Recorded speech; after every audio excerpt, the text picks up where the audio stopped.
ಆತ್ಮೀಯ ಸ್ಪರ್ಧಾ ಮಿತ್ರರೇ, ಮಿಸ್ಟರ್ ಎ ಹರೀಶ್ 1432 ಯೂಟ್ಯೂಬ್ ಚಾನಲ್ಗೆ ಎಲ್ಲರಿಗೂ ಸ್ವಾಗತವನ್ನು ಬಯಸ್ತಾ ಇದ್ದೀನಿ. ಇನ್ನು ಯಾರೆಲ್ಲ ನನ್ನ ಯೂಟ್ಯೂಬನ್ನು ಸಬ್ಸ್ಕ್ರೈಬ್ ಸಬ್ಸ್ಕ್ರೈಬ್ ಮಾಡ್ಕೊಳ್ಳಿ, ಹಾಗೆ ಮೇಲೆ ಕಾಣುವ ಬೆಲ್ ಬಟನನ್ನು ಪ್ರೆಸ್ ಮಾಡಿ ಅಂತ ಹೇಳ್ತಾ, ಏನಪ್ಪ ಇಂದಿನ ವಿಡಿಯೋದ ಉದ್ದೇಶ ಏನಾಗಿದೆ, ಏನು ಈ ವಿಡಿಯೋದ ಏನು ಕಂಟೆಂಟ್ ಏನಾಗಿದೆ ಅಂದರೆ, ಈಗಾಗಲೇ ನಿಮಗೆ ಗೊತ್ತಿರೋ ಹಾಗೆ ರಾಜ್ಯ ಸರ್ಕಾರ ಏನು 56,432 ಏನು ಹುದ್ದೆಗಳಿಗೆ ತುಂಬಿಕೊಳ್ತೀವಿ ಅಂತ ಭರವಸೆಯನ್ನು ಕೊಟ್ಟಿದೆ. ನೆನ್ನೆ ಕ್ಯಾಬಿನೆಟಲ್ಲಿ ಏನು ಡಿಸ್ಕಸ್ ಆಗಿ ಎಲ್ಲ ಮಾಧ್ಯಮಗಳ ಮುಂದೆ ಅವರೇ ಹೇಳಿಕೆಯನ್ನು ನೀಡಿದ್ದಾರೆ. ಮತ್ತು ಏನು ಈಗ 43 ಇಲಾಖೆಗಳಲ್ಲಿರುವ ಹುದ್ದೆಗಳನ್ನು ಹಂತ ಹಂತವಾಗಿ ಏನು ಸ್ಟೆಪ್ ಬೈ ಸ್ಟೆಪ್ಪು ಏನು ತುಂಬಿಕೊಳ್ತೀವಿ ಅಂತ ಹೇಳಿದ್ದಾರೆ. ಏನು ಧಾರವಾಡದಲ್ಲಿ ನಡೆದಂತಹ ಏನು ಬೃಹತ್ ಮಟ್ಟದ ಹೋರಾಟ ಸರ್ಕಾರದ ಏನು ನಿದ್ದೆ ಮಾಡ್ತಾ ಇದನ್ನು ಬಡಿದು ಎಬ್ಬಿಸಿ ಈಗ ಒಂದು ಹಂತಕ್ಕೆ ತಂದಿದೆ. ಅವರಿಗೂ ಒಂದು ಸ್ವಲ್ಪ ಫಿಯರ್ ಸ್ಟಾರ್ಟ್ ಆಗಿದೆ. ಮುಂದೇನಾಗ್ಬಿಡುತ್ತಪ್ಪ, ಇದನ್ನು ಇದೇ ರೀತಿ ಬಿಟ್ಟರೆ ರಾಜ್ಯದಲ್ಲಿ ಏನೆಲ್ಲ ಕಿಚ್ಚು ಹೊತ್ಕೊಳ್ಳುತ್ತೆ ಅಂತ ಅವ್ರಿಗೂ ಮನದಟ್ಟಾಗಿ ಈಗ ಒಂದು ನಿನ್ನೆ ಕ್ಯಾಬಿನೆಟಲ್ಲಿ ಚರ್ಚೆ ಆಗಿ ಏನು ಉಳಿಕೆ ವೃಂದಗಳು ಎಷ್ಟೆಷ್ಟಿದೆ, ಏನು ಯಾವ ಡಿಪಾರ್ಟ್ಮೆಂಟಲ್ಲಿ ಏನಿದೆ ಅಂತೇಳ್ಬಿಟ್ಟು ಎಲ್ಲ ಒಂದು ಕೌಂಟ್ ಮಾಡಿ ಈಗೇನು 2,80,000 ಹುದ್ದೆಗಳಲ್ಲಿ 56,000 ಪೋಸ್ಟ್ಗಳನ್ನು ಏನು ಭರ್ತಿ ಮಾಡ್ಕೊಳ್ತೀವಿ ಅಂತ ಹೀಗೆ ಹೇಳಿದ್ದಾರೆ. ಆ ಕಾರಣದಿಂದ ಸ್ಪರ್ಧಾರ್ಥಿಗಳೇ, ಇಷ್ಟು ದಿನ ನಿಮ್ಮದು ಏನಾಗಿತ್ತು ಅಂದರೆ ನೋಟಿಫಿಕೇಷನ್ ಯಾವಾಗ ಮಾಡ್ತಾರೆ, ನಮ್ಮ ಇನ್ನೂ ಎಷ್ಟು ದಿನ ಹಿಂಗೆ ಕಾಯಬೇಕು ಅಂತ ನೀವು ಕ್ವಶನ್ ಮೇಲೆ ಕ್ವಶನ್ ಕೇಳ್ತಾಯಿದ್ರಿ. ಅದು ಇನ್ನು ನಿಮಗೆ ಚಿಂತೆ ಇರೋದಿಲ್ಲ. ಯಾಕಂದರೆ ನಿಮಗೆ ಖಂಡಿತವಾಗ್ಲೂ ಸರ್ಕಾರ ನಿಮಗೆ ನೋಟಿಫಿಕೇಷನ್ ಮಾಡುತ್ತೆ, ಹಂತ ಹಂತವಾಗಿ ತುಂಬಿಕೊಳ್ತಾರೆ. ಮತ್ತು ಇನ್ನೊಂದೇನೆಂದರೆ, ಸರ್ಕಾರ ಈಗ ನೋಟಿಫಿಕೇಷನ್ ಮಾಡುತ್ತಲ್ವ, ಸಾಲು ನೋಟಿಫಿಕೇಷನ್ ಮಾಡಿಬಿಡ್ತಾರೆ. ಆಗ ಗೊಂದಲಕ್ಕೆ ನೀವು ಈಡಾಗ್ಬಿಡ್ತೀರ. ಆ ಕಾರಣದಿಂದ ಸ್ಪರ್ಧಾರ್ಥಿಗಳೇ ನಾನು ಕೇಳ್ಕೊಳ್ಳೋದಂದರೆ, ನೀವು ಯಾವ್ದು ಪರ್ಟಿಕ್ಯುಲರಾಗಿ ಓದ್ತಾ ಇರ್ತೀರ ಅದಕ್ಕೆ ಸ್ಟಿಕ್ಕನ್ ಆಗಿ. 99% ಆಫ್ ದ ಸ್ಟೂಡೆಂಟ್ಸ್ ಏನು ಮಾಡ್ತಾರೆ ಅಂದರೆ, ಈಗ ಏನು PSI ಕಾಲ್ ಆಗಿರುತ್ತೆ, PDO ಕಾಲ್ ಆಗಿಬಿಡುತ್ತೆ, ಗ್ರೂಪ್ C ಆಗಿಬಿಡುತ್ತೆ. ಅವ್ರಿಗೆ ಗೊಂದಲ, ಏನು ಮಾಡಬೇಕು, ಯಾವುದಕ್ಕೆ ಓದಬೇಕು, ಇದಕ್ಕೆ ಓದಲ್ಲ ಅಂತ ಗೊಂದಲ ಆಗಿಬಿಡುತ್ತೆ. ಆ ಗೊಂದಲವನ್ನು ನೀವು ಅದರಿಂದ ದೂರ ಬನ್ನಿ. ನೀವು ಪರ್ಟಿಕ್ಯುಲರಾಗಿ ಇದಕ್ಕೆ ಓದಬೇಕು ಅಂತ ಫಿಕ್ಸ್ ಆಗಿ. ಈಗ PSI ಓದ್ತಾ ಇದ್ದರು, PSI ಅಂತಲೇ ಫಿಕ್ಸ್ ಆಗಿ, ಓಕೆನಾ. ಈಗ PC ಓದ್ತಾ ಇರ್ತೀರಾ, ಇಲ್ಲ SDA ಓದ್ತಿರ್ತೀರಾ, FDA ಓದ್ತಾ ಇರ್ತೀರಾ. FDA ಯಾರು ಓದ್ತಾ ಇರ್ತೀರಾ FDAಗೆ ಫೋಕಸ್ ಮಾಡಿ. SDA ಯಾರು ಓದ್ತಿದ್ದರೆ SDAಗೂ ಓದಿ. ಎಲ್ಲ ಏನೋ ಚಿಂದಿ ಚಿತ್ರಾನ್ನ ಬೂಂದಿ ಮೊಸರನ್ನ ಮಾಡ್ಕೊಳಕ್ಕೆ ಹೋಗ್ಬೇಡಿ, ಮಿಕ್ಸ್ಚರ್ ಮಾಡ್ಕೊಳಕ್ಕೆ ಹೋಗ್ಬೇಡಿ. ಗಲಿಬಿಲಿ ಆಗಿಬಿಡುತ್ತೆ. ಏನಾಗ್ಬಿಡುತ್ತೆ ಅಂದರೆ ಫಿಯರ್ ಸ್ಟಾರ್ಟ್ ಆಗಿಬಿಡುತ್ತೆ. ಅಟ್ ಎ ಟೈಮ್ ನೋಟಿಫಿಕೇಷನ್ ಆದಾಗ ಏನಾಗುತ್ತೆ ಅಂದರೆ, ನಿಮಗೆ ಅದಕ್ಕೆ ಇದಕ್ಕೆ ಓದಲ್ಲ. ಯಾಕಂದರೆ ನಾವೆಲ್ಲ ಅದೇ ಪ್ರಾಬ್ಲಮನ್ನು ಫೇಸ್ ಮಾಡಿದ್ದೀವಿ. 2017-18ನೇ ಸಾಲಿನಲ್ಲಿ ಆವಾಗಲೂ ಸಿದ್ದರಾಮಯ್ಯ ಸರ್ಕಾರನೇ ಇತ್ತು. ಸಾಲು ನೋಟಿಫಿಕೇಷನ್. ಏನಪ್ಪ ಮಾಡೋದು, ಅದಕ್ಕೆ ಓದಬೇಕಾ ಇದಕ್ಕೆ ಓದಬೇಕಾ, PDO ಓದಲ್ಲ, ಗ್ರೂಪ್ ಸಿಗೆ ಓದಲ್ಲ, PSIಗೆ ಓದಲ್ಲ, ಇದೇ ರೀತಿ ಗೊಂದಲ ಆಗಿಬಿಟ್ಟಿತ್ತು. KSಗೆ ಹಿಂಗೆ ಆಗ್ಬಿಟ್ಟಿತ್ತು ನಮ್ಮ ಪರಿಸ್ಥಿತಿನೂ. ಅದನ್ನೇ ಯಾವುದೇ ರೀತಿ ನೀವು ಮಾಡ್ಕೊಳಕ್ಕೆ ಹೋಗಬೇಡಿ. ಬಟ್ ಪರ್ಟಿಕ್ಯುಲರಾಗಿ ಇದಕ್ಕೆ ಅಂತ ಓದಿ. ನೀವು ಏನು ಹಾಕ್ಕೊಂಡಿರ್ತೀರ ಗೋಲ್, ನಿಮ್ಮ ಮೈಂಡ್ ಸೆಟ್ ಏನಿರುತ್ತೆ. ಈಗ PSIಗೆ ಓದ್ತಾ ಇರ್ತೀರ, PSIಗೆ ಓದಿ, ಅದಕ್ಕಂತಲೇ ಫೋಕಸ್ ಮಾಡಿ. ಮತ್ತು PDO ಓದ್ತಾ ಇರ್ತೀರ, PDOಗೆ ಓದಿ. VA ಓದ್ತೀರಾ, VA ಓದಿ. ಗ್ರೂಪ್ ಸಿಗೆ ಓದ್ತಿರ್ತೀರ, ಗ್ರೂಪ್ ಸಿಗೆ ಓದಿ. ಈಗ KS ಲೆವೆಲ್ಗೆ ಓದ್ತಿರ್ತೀರ, KSಗೆ ಓದಿ. ಈ ರೀತಿ ಓದಿ, ಓಕೆನಾ. ಇಲ್ಲ ಗೊಂದಲ ಮಾಡಿಕೊಂಡ್ರೆ ನಿಮ್ಗೆ ಅಲ್ಲಿ ಸಕ್ಸಸ್ ರೇಟು ಕಡಿಮೆ ಆಗಿಬಿಡುತ್ತೆ. ಯಾರು ಪರ್ಟಿಕ್ಯುಲರ್ ಆಗಿ ಒಂದಕ್ಕೆ ಸ್ಟಿಕ್ಕನ್ ಆಗಿರ್ತಾರೆ ಅವ್ರ ಸಕ್ಸಸ್ ರೇಟ್ ಜಾಸ್ತಿ ಇರುತ್ತೆ. ಈಗ PSIಗೆ ಅಂತಲೇ ಓದ್ತಾ ಇರೋರು PSI ಸಕ್ಸಸ್ ರೇಟ್ ಜಾಸ್ತಿ ಸಿಗುತ್ತೆ. FDAಗೆ ಹೋದವರು FDAಗೆ ಸಕ್ಸಸ್ ರೇಟ್ ಜಾಸ್ತಿ ಸಿಗುತ್ತೆ. ಈ ರೀತಿ ಇರುತ್ತೆ ಕಾನ್ಸೆಪ್ಟು. ಒಂದೇ ಸರಿ ನಿಮಗೆ ಸಾಲು ನೋಟಿಫಿಕೇಷನ್ ಸಿಕ್ಕಾಗ ಏನಾಗುತ್ತೆ ಅಂದರೆ ಗೊಂದಲ ಆಗಿಬಿಡುತ್ತೆ. ನಿಮಗೂ ಗೊತ್ತಾಗಲ್ಲ ಏನು ಮಾಡಬೇಕು ಅಂದರೆ. ಪರ್ಟಿಕ್ಯುಲರ್ ನೋಡಿ, ಈಗ PSIಗೆ ಸಬ್ಜೆಕ್ಟ್ಸ್ ಬೇರೆ ಅಂದರೆ ಸಬ್ಜೆಕ್ಟ್ಸ್ ಸೇಮೇ ಇರುತ್ತೆ, ಬಟ್ ಅಲ್ಲಿ ಪ್ಯಾಟ್ರನ್ ಕ್ವಶನ್ ತೆಗೆಯೋ ಪ್ಯಾಟ್ರನ್ನೇ ಬೇರೆ ಇರುತ್ತೆ. PDOಗೆ ಬೇರೆ ಇರುತ್ತೆ, ಗ್ರೂಪ್ ಸಿಗೆ ಬೇರೆ ಇರುತ್ತೆ, ಮತ್ತು B ಮತ್ತು A ಗ್ರೂಪ್ಗೆ ಬೇರೆ ರೀತಿ ಇರುತ್ತೆ. ಆ ಕಾರಣದಿಂದ ಮತ್ತು ಸ್ಪೆಷಲೈಸೇಷನ್ ಅಂತ ಇರುತ್ತೆ. ಕೆಲವೊಂದು ಇಂಜಿನಿಯರಿಂಗ್ ಆಗಿರ್ಬೋದು, ಈಗ ಲ್ಯಾಂಡ್ ಸರ್ವೇಯರ್ ಆಗಿರ್ಬೋದು, ಮತ್ತು ಅಸಿಸ್ಟೆಂಟ್ ಪ್ರೊಫೆಸರ್ಗಾಗಿರ್ಬೋದು. ಇದಕ್ಕೆ ಪರ್ಟಿಕ್ಯುಲರಾಗಿ ಅದರದೇ ಆದ ಮಹತ್ವ ಇರುತ್ತೆ. ಅಲ್ಲಿ ಸ್ಪೆಷಲೈಸೇಷನ್ ಸಬ್ಜೆಕ್ಟ್ಸ್ ಇರುತ್ತೆ, ಅದನ್ನು ಫೋಕಸ್ ಮಾಡಿ. ಮತ್ತು ಇನ್ನೂ ಯಾರೆಲ್ಲ ಸ್ಟಾರ್ಟ್ ಮಾಡಿ. ಮತ್ತು ಇಂಟರ್ನಲ್ ರಿಸರ್ವೇಷನ್ ಇದಕ್ಕೆ ಏನು ಅಪ್ಲೈ ಆಗುತ್ತಾ ಇಲ್ವಾ ಅಂತಲೂ ಕೆಲವು ಗೊಂದಲಗಳಿದೆ. ಬಟ್ ಅವ್ರು ಏನು ಹೇಳಿದ್ದಾರೆ ಅಂದರೆ, ಈಗ ಏನು 56,432 ಪೋಸ್ಟಿಗೆ 50% ಮಾತ್ರ ಮೀಸಲಾತಿ ಅಪ್ಲೈ ಆಗುತ್ತೆ ಅಂತಲೇ ಹೇಳಿಕೆ ಕೊಟ್ಟಿದ್ದಾರೆ. ಬಟ್ ಅದು 56% ಇನ್ನೂ ಹೈಕೋರ್ಟಲ್ಲಿ ಇರೋ ಕಾರಣದಿಂದ ಅದು ಇನ್ನೂ ಏನೆಲ್ಲ ಇತ್ಯರ್ಥ ಆಗುತ್ತೆ ಅಂತ ಮುಂದಿನ ದಿನಗಳಲ್ಲಿ ಕಾದು ನೋಡೋಣ.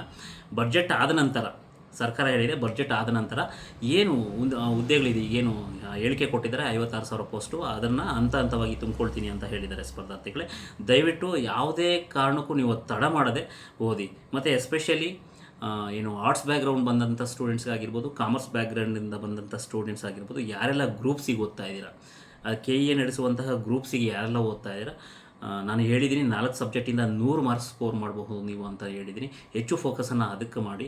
ಯಾವುದಂದರೆ ಕಮ್ಯುನಿಕೇಷನ್ ಪೇಪರಲ್ಲಿ, ಸಂವಹನ ಪೇಪರಲ್ಲಿ ಕಂಪ್ಯೂಟರ್ 30 ಮಾರ್ಕ್ಸ್ ಇರುತ್ತೆ, ಇಂಗ್ಲೀಷ್ 35 ಮಾರ್ಕ್ಸ್ ಇರುತ್ತೆ, ಮತ್ತು ಕನ್ನಡ 35 ಮಾರ್ಕ್ಸ್ ಇರುತ್ತೆ. ಕನ್ನಡ ಆಲ್ಮೋಸ್ಟ್ ಆಲ್ ಒಂದು ನೀವು ಅರೌಂಡ್ 25 to 30 ಮಾಡ್ತೀರಾ ಅಂತ ನನಗೆ ಭರವಸೆ ಇದೆ. ಬಟ್ ಇದಕ್ಕೆ ಕಮ್ಯುನಿಕೇಷನ್ ಪೇಪರಲ್ಲಿ ಇಂಗ್ಲೀಷು ಮತ್ತು ಕಂಪ್ಯೂಟರ್ಗೆ ಹೆಚ್ಚು ಮಹತ್ವ ಕೊಡಿ. ಹಾಗೆ GS ಅಲ್ಲಿ ಏನಿದೆಯಲ್ಲ ಅದರಲ್ಲಿ ನೀವು ಸೈನ್ಸ್ಗೆ ಮತ್ತು ಮೆಂಟಲ್ ಎಬಿಲಿಟಿಗೆ ಹೆಚ್ಚು ಮಹತ್ವ ಕೊಡಿ. ಈ 4 ಸಬ್ಜೆಕ್ಟ್ ಅಂದರೆ 4 ಸಬ್ಜೆಕ್ಟ್ ಓದೋದ್ರಿಂದ ನೀವು ಅಲ್ಲೇ 100 ಮಾರ್ಕ್ಸನ್ನು ಸ್ಕೋರ್ ಮಾಡ್ಬೋದು, ಏನು ಚಾಚು ತಪ್ಪದೆ ಮಾಡಿದ್ರೆ ಅಂತ ಹೇಳ್ತಾ ಇದ್ದೀನಿ ಸ್ಪರ್ಧಾರ್ಥಿಗಳೇ. ಹಾಗೆ ಮತ್ತು ಸೈನ್ಸ್ ಬ್ಯಾಕ್ಗ್ರೌಂಡಿಂದ ಬಂದವರು ಯಾರೆಲ್ಲ ಹಿಸ್ಟ್ರಿ, ಪೊಲಿಟಿ, ಎಕಾನಮಿ ಇವೆಲ್ಲ ಅವಾಗೆಲ್ಲ ಸ್ವಲ್ಪ ಡಿಫಿಕಲ್ಟಿ ಅನ್ನಿಸ್ತಾ ಇರುತ್ತೆ, ಅದಕ್ಕೆ ಫೋಕಸ್ ಮಾಡಿ. ಬಿಕಾಸ್ ಯಾಕಂದರೆ ನೀವು ಕಮ್ಯುನಿಕೇಷನ್ ಸ್ಟ್ರಾಂಗ್ ಇರ್ತೀರ, ಕಂಪ್ಯೂಟರ್ ಸ್ಟ್ರಾಂಗ್ ಇರ್ತೀರ. ಬಟ್ ನೀವು ಎಲ್ಲಿ ನಿಮ್ಗೆ ಹೊಡೆತ ಬೀಳುತ್ತೆ ಅಂದರೆ ಎಕನಾಮಿಕ್ಸ್ ಹೊಡೆತ ಬೀಳುತ್ತೆ, ಮತ್ತು ಕರೆಂಟ್ ಅಫೇರ್ಸ್ ಹೊಡೆತ ಬೀಳುತ್ತೆ. ಅದಕ್ಕಂಥ ಸಬ್ಜೆಕ್ಟ್ಗಳನ್ನು ಓದಿ, ನೀವು ಯಾವ ವೀಕ್ ಝೋನ್ ಇರ್ತೀರ ಅದನ್ನು ಓದಿ ಸ್ಪರ್ಧಾರ್ಥಿಗಳೇ. ಮತ್ತು ಇನ್ಮೇಲೆ ಯಾರು ಕಾಲಹರಣ ಮಾಡೋಕ್ಕೆ ಹೋಗಬೇಡಿ. ನೋಟಿಫಿಕೇಷನ್ ಬಂದೇ ಬರುತ್ತೆ, 100% ಕೊಟ್ಟೇ ಕೊಡ್ತಾರೆ. ಈಗಾಗಲೇ ಒಂದು 10 ದಿನದ ಹಿಂದೆ ನಾನು ಒಂದು ವಿಡಿಯೋ ಮಾಡಿದ್ದೆ, ನೋಟಿಫಿಕೇಷನ್ ಕಮಿಂಗ್ ಸೂನ್ ಅಂತ ಮಾಡಿದ್ದೆ. ಬಟ್ ಅದಕ್ಕೆ ಸ್ಪರ್ಧಾರ್ಥಿಗಳು ಕೆಲವೊಬ್ಬರು ಆ್ಯಕ್ಚುಲಿ ಕೆಲಸ ಕಾರ್ಯ ಇಲ್ಲದಿದ್ದವರು ಏನೋ ಒಂದು ಕಮೆಂಟ್ ಆಗ್ತಾ ಇರ್ತಾರೆ. ಬಟ್ ನೋಡಿ, ನಿಮಗೆ ಆಲ್ರೆಡಿ ಏನು ನೋಟಿಫಿಕೇಷನ್ ಏನು ಆಗುತ್ತೆ ಅಂತ ಹೇಳಿದ್ದೀನಿ. ಆ್ಯಕ್ಚುಲಿ ನಾನು ಸ್ಟ್ರೈಕ್ ಆಗೋಕ್ಕೆ ಮೊದಲೇ ನಾನು ಹೇಳಿದ್ದೆ ಏನು ನೋಟಿಫಿಕೇಷನ್ಸ್ ಆಗುತ್ತೆ ಅಂತ. ಬಟ್ ಅದರ ಎಫೆಕ್ಟು ಮತ್ತೆ ಏನು ಸರ್ಕಾರದ ಮೇಲೆ ಇನ್ನೂ ಜಾಸ್ತಿ ಆಯಿತು ಅಂತ ಹೇಳ್ತಾ ಇದ್ದೀನಿ. ಬಟ್ ದಯವಿಟ್ಟು ನಾನು ಎಲ್ಲರಲ್ಲೂ ಕೇಳ್ಕೊಳ್ತೀನಿ, ಯಾರೆಲ್ಲ ಯಾವ ಸಬ್ಜೆಕ್ಟು ವೀಕ್ ಇದ್ದೀರಾ ಆ ಸಬ್ಜೆಕ್ಟಿಗೆ ಫೋಕಸ್ ಮಾಡಿ. ಅದನ್ನು ನೀವು ಫೋಕಸ್ ಮಾಡಿದಾಗ, ಅದನ್ನು ನೀವು ಇನ್ಕ್ರೀಸ್ ಮಾಡ್ಕೊಂಡಾಗ ನಿಮ್ಮ ಲೆವೆಲ್ ಆಫ್ ಸ್ಕೋರ್ ಜಾಸ್ತಿ ಆಗುತ್ತಾ ಹೋಗುತ್ತೆ. ಮತ್ತು ನೀವು ಏನು ಲಿಸ್ಟಲ್ಲಿ ಇರೋ ಪಾಸಿಬಿಲಿಟಿ ಎಲ್ಲ ಇರುತ್ತೆ. ಮತ್ತು ಗೊಂದಲ ಮಾಡ್ಕೊಳ್ಳೋಕೆ ಹೋಗಬೇಡಿ, ಅಪ್ಲಿಕೇಶನ್ ಹಾಕೋದು ಹಾಕಿ. ಬಟ್ ಅಲ್ಲಿ ನೀವು ಫಿಕ್ಸ್ ಮಾಡ್ಕೊಳ್ಳಿ, ಮೈಂಡ್ ಫಿಕ್ಸ್ ಮಾಡಿಕೊಂಡು ನಾನು ಇದಕ್ಕೆ ಓದಬೇಕು. ಪರ್ಟಿಕ್ಯುಲರಾಗಿ ನಿಮ್ಮ ಏನು ಮಹದಾಶಯ, ಈಗ PSI ಇರ್ತದೆ, PSIಗೆ ಓದಿ. ಈಗ FDA ಇರ್ತಾರೆ, FDAಗೆ ಓದಿ. ಮತ್ತು PC ಓದೋ ಸ್ಟೂಡೆಂಟ್ಸ್ ಇದ್ದೀರಾ, PCಗೆ ಓದಿ. BA ಅವ್ರು ಏನು ಓದ್ತಿರ್ತಾರೆ ಅದನ್ನು ಓದಿ. ಬಟ್ ಕಂಪಲ್ಸರಿ ಒಂದಕ್ಕೆ ನೀವು ಮೈಂಡ್ ಸೆಟ್ಗೆ ಫಿಕ್ಸ್ ಆಗಿ, ನಾನು ಇದನ್ನೇ ಓದಬೇಕು, ಇದನ್ನೇ ಮಾಡಬೇಕು ಅಂತ. ನಿಮಗೆ ಆಪ್ಷನ್ಸು ಜಾಸ್ತಿ ಇದ್ದಾಗ ಏನಾಗ್ಬಿಡುತ್ತೆ ಅಂದರೆ ಗೊಂದಲ ಆಗಿಬಿಡುತ್ತೆ. ಆಪ್ಷನ್ಸ್ ಒಂದೇ ಇದ್ದಾಗ ಸಕ್ಸಸ್ ಬೇಗನೆ ಸಿಗುತ್ತೆ. ಆ ಕಾರಣದಿಂದ ಸ್ಪರ್ಧಾರ್ಥಿಗಳೇ, ಯಾರೂ ತಡ ಮಾಡಬೇಡಿ ಸ್ಟಡಿ ಮಾಡೋದಕ್ಕೆ. ಈಗ ಏನು ಓದ್ತಾ ಇದ್ದೀರಲ್ವ ಅದನ್ನು ಮತ್ತೆ ಇನ್ನೂ ಇನ್ಕ್ರೀಸ್ ಮಾಡ್ಕೊಳ್ಳೋಕೆ ಹೋಗಿ. ಮತ್ತು ಇನ್ನೂ ಒಂದು ಸ್ಪರ್ಧಾರ್ಥಿಗಳೇ, ನಾನು ಹೇಳ್ತೀನಿ, ಯಾವುದೇ ಕಾರಣಕ್ಕೂ ಟೈಮ್ ಟೇಬಲನ್ನು ಫಾಲೋ ಮಾಡಬೇಡಿ. ಟೈಮ್ ಟೇಬಲ್ ಫಾಲೋ ಮಾಡೋಕ್ಕೆ ಆಗೋದೇ ಇಲ್ಲ. ಹೇಳ್ತಾರೆ ಸಾಕಷ್ಟು ಜನ, ಏನು ಆಸ್ಪಿರೆಂಟ್ಸ್ ಹೇಳ್ತಾರೆ, ಏನು ಟೈಮ್ ಟೇಬಲ್ ಹಾಕ್ಕೊಳ್ಳಿ, ನಿಮ್ಮದೇ ಆದ ಟೈಮ್ ಟೇಬಲ್ ಹಾಕ್ಕೊಳ್ಳಿ ಅಂತ. ಈಗ ಬೆಳಗ್ಗೆ ನೀವು ಆ್ಯಕ್ಚುಲಿ ಈಗ ಬೆಳಗ್ಗೆ ಒಂದು 6 ಗಂಟೆಗೆ ಇದ್ರಿ ಅಂದರೆ 6ರಿಂದ 7 ಫ್ರೆಶ್ ಅಪ್ ಆಗೋದು, 7ರಿಂದ 8 ಯಾವುದೋ ಒಂದು ಸಬ್ಜೆಕ್ಟನ್ನು ಓದು, 8ರಿಂದ 8:15 ಬ್ರೇಕ್ಫಾಸ್ಟ್ ಮಾಡೋದು. ಮತ್ತು ಅಲ್ಲಿ ಏನು ಈಗ ಫ್ರೆಂಡ್ಸ್ ಯಾರೋ ಸಿಗ್ತಾರೆ ಅಥವಾ ಏನೋ ಆಗುತ್ತೆ, ಘಟನೆಗಳಾಗುತ್ತೆ, ಅದಕ್ಕೆಲ್ಲ ಟೈಮ್ ಕೊಡಬೇಕಾಗುತ್ತೆ. ಬಟ್ ಟೈಮ್ ಟೇಬಲನ್ನು ಯಾರೂ ಪಕ್ಕ ಫಾಲೋ ಮಾಡೋಕ್ಕಾಗಲ್ಲ, ಯಾವುದೇ ಆಸ್ಪಿರೆಂಟು ಫಾಲೋ ಮಾಡೋಕ್ಕಾಗಲ್ಲ. ನಾನು ಕಂಡಂಥ ವಾಸ್ತವತೆ ಹೇಳ್ತಾ ಇದ್ದೀನಿ ಸ್ಪರ್ಧಾರ್ಥಿಗಳೇ. ಸಾವಿರಾರು ಜನ ಆಸ್ಪಿರೆಂಟ್ಸ್ ಹೇಳ್ಬಹುದು, ಈಗ ಸಕ್ಸಸ್ ರೇಟು ಹಿಂದೆ ಹೋಗೋದು ಜಾಸ್ತಿ. ಈಗ ಗೆದ್ದೆತ್ತಿನ ಬಾಲ ಹಿಡಿಯೋರು ಜಾಸ್ತಿ. ಅವನು ಏನು ಹೇಳಿದ್ರು ವೇದವಾಕ್ಯ ಆಗ್ಬಿಡುತ್ತೆ, ಅದು ಓಕೆನಾ? ಇಲ್ಲಪ್ಪ ಅದು ಏನು ಕತ್ತೆ, ಅದು ಕುದುರೆ ಅಲ್ಲ, ಅದು ಕತ್ತೆ ಅಂದರೆ ಇಲ್ಲ ಅದು ಕುದುರೆನೇ ಅಂತ ಹೇಳಿದ್ರೆ ಸಾಕಷ್ಟು ಜನ ನಂಬ್ತಾರೆ. ಇರೋ ವಾಸ್ತವತೆನ ಯಾರೂ ನಂಬೋದಿಲ್ಲ. ಬಟ್ ನಾನು ಹೇಳೋದು ಪ್ರಕಾರ ನಿಮಗೆ ಮತ್ತು ಈಗ ಏನೋ ನಿದ್ದೆ ಬರ್ತಾ ಇರುತ್ತೆ, ಇಲ್ಲ ಮೈಂಡ್ ಫ್ರೆಶ್ ಅಪ್ ಆಗಬೇಕಾಗುತ್ತೆ. ನೋಡಿ, ನಾನು ಒಂದೇ ಹೇಳ್ತೀನಿ, ಯಾವುದನ್ನು ಸ್ಕಿಪ್ ಮಾಡೋಕ್ಕೆ ಹೋಗಬೇಡಿ. ನಿಮ್ಮ ಲೈಫಲ್ಲಿ ಏನೇನಿರುತ್ತೋ ಎಲ್ಲನೂ ಇರಲಿ, ಓಕೆನಾ? ಯಾವುದನ್ನು ಸ್ಕಿಪ್ ಮಾಡೋಕ್ಕೆ ಹೋಗಬೇಡಿ. ಬಟ್ ಊಟಕ್ಕೆ ಉಪ್ಪಿನಕಾಯಿ ಥರ ಜಸ್ಟ್ 10% ಎಲ್ಲ ಆಕ್ಟಿವಿಟೀಸ್ ಮೇಲೆ ಗಮನ ಇರಲಿ. ಜೊತೆಗೆ ಇನ್ನು 90% ಆಫ್ ವರ್ಕ್ ಬಂದು ನಿಮ್ಮ ಸ್ಟಡಿ ಬಗ್ಗೆ ಫೋಕಸ್ ಮಾಡಿ. ಯಾಕೆ ಹೇಳ್ತಾ ಇದ್ದೀನಿ ಅಂದರೆ, ನಮಗೆ ಮೈಂಡಿಗೆ ರಿಲೀಫ್ ಬೇಕಾಗುತ್ತೆ. ಈಗ ಮೂವಿ ನೋಡಬೇಕಾ ನೋಡಿ, ಫ್ರೆಂಡ್ಸ್ ಜೊತೆ ಸುತ್ತಾಡಬೇಕಾ ಸುತ್ತಾಡಿ, ಎಲ್ಲ ಪ್ರತಿಯೊಂದು ಕೆಲಸದಲ್ಲಿ ಮಾಡಿಕೊಂಡು ಜಸ್ಟ್ 10% ಇರಲಿ, ಓಕೆನಾ? ಮತ್ತು ಇನ್ನೊಂದು ಹೇಳ್ತೀನಿ ಸ್ಪರ್ಧಾರ್ಥಿಗಳೇ, ಇಲ್ಲಿ ಯಾರು ನಿಮಗೆ ಮೋಟಿವೇಟರ್ ಅಲ್ಲ, ನಿಮಗೆ ನೀವೇ ನಿಮ್ಮ ಮೋಟಿವೇಟರ್. ನಿಮ್ಮ ತಂದೆ ತಾಯಿನೇ ನಿಮಗೆ ಮೋಟಿವೇಟರ್. ನಿಮ್ಮ ಬೆನ್ನನ್ನು ನೀವೇ ತಟ್ಕೊಂಡು ಮುಂದೆ ಬರಬೇಕು. ಇಲ್ಲಿ ಯಾರು ನಿಮ್ಮನ್ನು ಮುಂದೆ ತರೋದಿಲ್ಲ, ಅರ್ಥ ಮಾಡ್ಕೊಳ್ಳಿ, ಓಕೆನಾ? ಇನ್ನು ಯಾರೆಲ್ಲ ಸ್ಟಡಿ ಮಾಡ್ತಾ ಇಲ್ಲ, ಸೀರಿಯಸ್ಸಾಗಿ ಸ್ಟಡಿ ಮಾಡಿ. ಇನ್ನು ಪದೇ ಹೇಳ್ತಾ ಇರ್ತೀನಿ, ನೀವು ಯಾವ ಸಬ್ಜೆಕ್ಟು ವೀಕ್ ಝೋನ್ ಇರ್ತೀರಾ ಅದನ್ನು ನೀವು ಲೆವೆಲ್ ಆಫ್ ಇನ್ಕ್ರೀಸ್ ಮಾಡ್ಕೊಳ್ಳಿ. ನೀವು ಓದೋ ರೀತಿ ಆಗಿರ್ಬೋದು, ಅಲ್ಲಿ ಸ್ಕೋರಿಂಗ್ ಆಗಿರ್ಬೋದು, ಮಾಕ್ ಟೆಸ್ಟನ್ನು ತೊಗೊಳ್ಳಿ, ಯಾವ ಸಬ್ಜೆಕ್ಟ್ ವೀಕ್ ಇದ್ದೀರಾ ಪ್ರತಿಯೊಂದನ್ನು ನೀವೇ ಅನಾಲಿಸಿಸ್ ಮಾಡ್ಕೊಳ್ಳಿ. ಅಂದರೆ ಬೇರೆ ಯಾರೂ ಬಂದು ನಿಮ್ಗೆ ಹೇಳಲ್ಲ, ನಿಮಗೆ ಗೊತ್ತಾಗ್ತಾ ಇರುತ್ತೆ. ಯಾಕಂದರೆ ನೀವು ಓದ್ತಾ ಇರಬೇಕಾದ್ರೆ ನಿಮ್ಗೆ ಯಾವ ಸಬ್ಜೆಕ್ಟು ವೀಕ್ ಇರ್ತೀರಾ ಅದ್ರ ಮೇಲೆ ಫೋಕಸ್ ಮಾಡಿರಿ, ಜಾಸ್ತಿ ಒತ್ತನ್ನು ಕೊಡಿ. ಅದು ಫೋಕಸ್ ಮಾಡಿದಾಗ ಏನಾಗುತ್ತೆ ಅಂದರೆ ನಿಮ್ಮದು ಒತ್ತು ಜಾಸ್ತಿ ಕೊಟ್ಟಾಗ ನಿಮಗೆ ನಾಲೆಜ್ ಗೈನ್ ಆಗ್ತಾ ಹೋಗುತ್ತೆ ಆ ಸಬ್ಜೆಕ್ಟ್ ರಿಲೇಟೆಡ್. ಈಗ ಫಾರ್ ಎಕ್ಸಾಂಪಲ್ ನೋಡಿ, ಯಾವುದೇ ಒಂದು ಲೈಬ್ರರಿಯಲ್ಲಿ ಕೂತಾಗ ಎಷ್ಟು ಜನ ಸ್ಪರ್ಧಾರ್ಥಿಗಳು ಸೈನ್ಸ್ ಓದ್ತೀರಾ, ಎಷ್ಟು ಜನ ಸ್ಪರ್ಧಾರ್ಥಿಗಳು ಮೆಂಟಲ್ ಎಬಿಲಿಟಿ ಮಾಡ್ತೀರಾ, ಎಷ್ಟು ಜನ ಸ್ಪರ್ಧಾರ್ಥಿಗಳು ಕಂಪ್ಯೂಟರ್ ಓದ್ತೀರಾ, ಎಷ್ಟು ಜನ ಸ್ಪರ್ಧಾರ್ಥಿಗಳು ಇಂಗ್ಲೀಷ್ ಗ್ರಾಮರ್ ಓದ್ತೀರಾ. ನೀವು ಕ್ವಶನ್ ಮಾಡ್ಕೊಳ್ಳಿ, ಆವಾಗ ಗೊತ್ತಾಗ್ಬಿಡುತ್ತೆ ನಾವು ಎಲ್ಲಿ ವೀಕ್ ಝೋನ್ ಇದ್ದೀರಾ. ಅದೇ ಪೊಲಿಟಿ, ಅದೇ ಎಕನಾಮಿಕ್ಸು, ಅದೇ ಹಿಸ್ಟ್ರಿ, ಅದೇ ಜಿಯೋಗ್ರಫಿ, ಇದೇ 4 ಸಬ್ಜೆಕ್ಟ್ಗೆ ಫೋಕಸ್ ಮಾಡ್ತೀರಾ. ಅದೇ ಕರೆಂಟ್ ಅಫೇರ್ಸು ಯಾವುದೋ ಒಂದು ಮ್ಯಾಗ್ಝಿನ್ ಇಟ್ಕೊಂಡಿರ್ತೀರ, ಅದನ್ನು ಒಂದೇ ಮಂತ್ಲಿ ಮ್ಯಾಗ್ಝಿನ್ ಒಂದೇ ಸರಿ ಓದ್ತಾ ಕೂತಿರ್ತಾರೆ. ಬೆಳಗ್ಗೆ ಎದ್ದು ಒಂದು ಪ್ರಜಾವಾಣಿ ಪೇಪರ್ ಓದಿ ನಿಮ್ಮದೇ ಆದ ಕೀ ನೋಟ್ಸ್ ಮಾಡ್ಕೊಂಡಾಗ ದಿನನಿತ್ಯದ ಮ್ಯಾಗ್ಝಿನ್ ಓದೋ ಅವಶ್ಯಕತೆ ತಪ್ಪಿಡುತ್ತೆ. ಬಟ್ ನೀವು ಪ್ರಜಾವಾಣಿಯಲ್ಲಿ ಒಂದು ನೋಟ್ಸ್ ಮಾಡ್ಕೊಂಡಾಗ ನಿಮಗೆ ಅಲ್ಲಿ ಅಷ್ಟು ದಿನ ಒಂದು ಮಂತ್ಲಿ ಮ್ಯಾಗ್ಝಿನ್ ಓದೋದಕ್ಕೆ ಇಟ್ಸ್ ಟೇಕ್ ಅರೌಂಡು 1 ಡೇ ಬೇಕಾಗುತ್ತೆ. ಬಟ್ ನೀವು ಅಲ್ಲೇ ಕವರ್ ಮಾಡ್ಕೊಂಡೋಗಿ ಇಂಪಾರ್ಟೆಂಟ್ ಸ್ಕಿಪ್ ಮಾಡ್ಕೊಂಡು ಹೋಗ್ತಾ ಇರಬಹುದು ಅಂತ ಹೇಳ್ತಾ ಇದ್ದೀನಿ. ಇನ್ನು ಯಾರೆಲ್ಲ ನಿಜ ಹೇಳ್ತಾ ಇದ್ದೀನಿ, ನೋಟಿಫಿಕೇಷನ್ಸ್ ಇದೆ, ನಾನು ಇವತ್ತು ತಮ್ಮನೇಲಿ ಹಾಕಿದ್ದೀನಿ, ನೋಟಿಫಿಕೇಷನ್ ಕಮಿಂಗ್ ಸೂನ್ ಅಂತಲೇ ಹಾಕಿದ್ದೀನಿ, ಮತ್ತು ಡೋಂಟ್ ವೇಸ್ಟ್ ಟೈಮ್ ಅಂತ ಹಾಕಿದ್ದೀನಿ.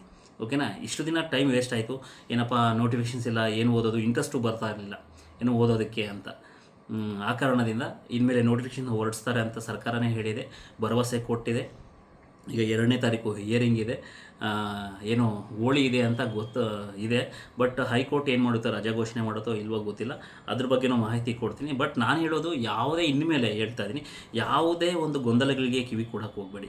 Only study. ಬಿಕಾಸ್ ಯಾಕಂದರೆ ಇಷ್ಟು ದಿನ ನೋಟಿಫಿಕೇಷನ್ ಇಲ್ಲ ಅಂತ ಹೇಳ್ತಾ ಇದ್ರಿ, ಈಗ ನೋಟಿಫಿಕೇಷನ್ಸ್ ಆಗುತ್ತೆ ಅಂತ ನಿಮಗೆ ಕಣ್ಮುಂದಿನೇ ಎಲ್ಲ ವಿವರವಾಗಿ ಎಲ್ಲ ತಿಳಿಸಿ ಹೇಳಿದೆ ಸರ್ಕಾರ. ಆ ಕಾರಣದಿಂದ ದಯವಿಟ್ಟು ನೀವು ಏನಪ್ಪ ಅಂದರೆ ಇನ್ಮೇಲೆ ಸ್ಟಡಿ ಸ್ಟಾರ್ಟ್ ಮಾಡಿ ಓದೋದಕ್ಕೆ. ಮತ್ತು ಇನ್ನೊಂದು ನಿನ್ನೆ ಒಂದು ವಿಡಿಯೋ ಮಾಡಬೇಕಾಗಿತ್ತು, ಮಾಡೋಕ್ಕಾಗಲಿಲ್ಲ. ಯಾಕಂದರೆ PSI ಫಿಸಿಕಲ್ ರಿಲೇಟೆಡ್ ಬಗ್ಗೆ ಮಾಹಿತಿ ಕೊಡ್ತೀನಿ ಅಂತ ಹೇಳಿದ್ದೆ, ಬಟ್ ಅವರು ಸಿಗಲಿಲ್ಲ. ಮೇ ಬಿ ನಾಳೆ ಸಿಗಬಹುದು ಅಂದ್ಕೊಂಡಿದ್ದೀನಿ, ನಾಳೆದಲ್ಲಿ ಸಿಗಬಹುದು. ಬಟ್ ಅವರೇ ನಿಮಗೆ ಎಕ್ಸ್ಪ್ಲೇನ್ ಮಾಡ್ತಾರೆ ಫಿಸಿಕಲ್ ಫಿಟ್ನೆಸ್ ಯಾವ ರೀತಿ ಇರಬೇಕು, ಮತ್ತು PSIಗೆ ಯಾವ ರೀತಿ ಸ್ಟಡಿ ಮಾಡಬೇಕು ಅಂತ ಅವರು ಖಂಡಿತವಾಗ್ಲೂ ನಿಮಗೆ ಮಾಹಿತಿ ಕೊಡ್ತಾರೆ, ಒಳ್ಳೆ ಮಾಹಿತಿನೇ ಕೊಡ್ತಾರೆ. ಆ ಕಾರಣದಿಂದ ಎಲ್ಲ ಈಗ ಸೋಷಿಯಲ್ ಮೀಡಿಯಾದಲ್ಲಿ ಹರಿದಾಡೋದಕ್ಕೆ ಯಾವುದಕ್ಕೂ ಕಿವಿ ಕೊಡೋಕ್ಕೆ ಹೋಗಬೇಡಿ. ಫೋಕಸ್ ಆನ್ ಓನ್ಲಿ ಸ್ಟಡಿ ಅಂತ ಹೇಳ್ತಾ ಇಂದಿನ ವಿಡಿಯೋವನ್ನು ಮುಕ್ತಾಯಗೊಳಿಸ್ತಾ ಇದ್ದೀನಿ. ಎಲ್ಲರಿಗೂ ಧನ್ಯವಾದಗಳು ಸ್ಪರ್ಧಾರ್ಥಿಗಳೇ.